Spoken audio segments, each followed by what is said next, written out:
नमस्कार, हिरवं जग या यूट्यूब चॅनलमध्ये आपलं सहर्ष स्वागत आहे। आज आपण दुकानात गेलो की काय बोलतो, 1 किलो धान्य द्या किंवा 5 किलो धान्य द्या। पण पूर्वीच्या काळी असं नव्हतं। पूर्वीच्या काळी धान्य घेण्यासाठी पायली व मापट्याचा वापर करत असे। तर ही आहे पायली आणि हे मापटं।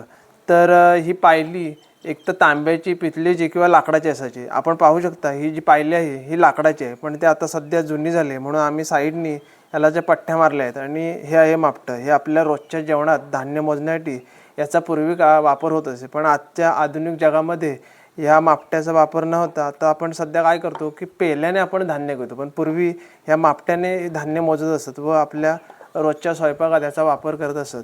तर आपण पाहू शकता ही जी पायली आहे याचं मोजमाप कसं असायचं की ह्याच्यामध्ये आपण धान्य टाकलं तर एक पायली म्हणजे 3-3.5 किलो असं त्याचं मोजमाप असायचं। आणि तर 12 पायल्या म्हणजे 1 मण आणि 16 मण म्हणजे 1 खंडी असं हे मोजमाप असायचं।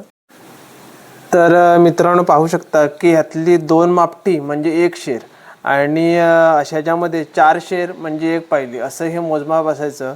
पण आत्ताच्या आधुनिक कालामध्ये ही आपली जी पूर्वीची जी संसाधने आहेत ती आता लोप पावत चालली आहेत। तर पूर्वी काय असायचं, जी शेतीची आपण कामं व्हायची ते धान्य मोजण्यासाठी या पायलीचा मोठ्या प्रमाणात वापर केला जात असे।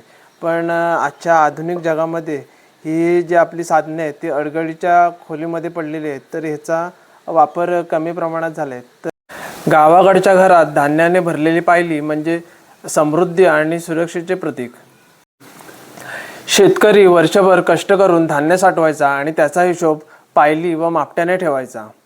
तर तुमच्याकडे पण जर ही असली पायली आणि मापटा असेल तर कमेंट करून नक्की सांगा। असेच नवनवीन व्हिडिओ पाहण्यासाठी हिरवं जग आपल्या चॅनलला लाईक करा, शेअर करा आणि सबस्क्राईब करा। धन्यवाद।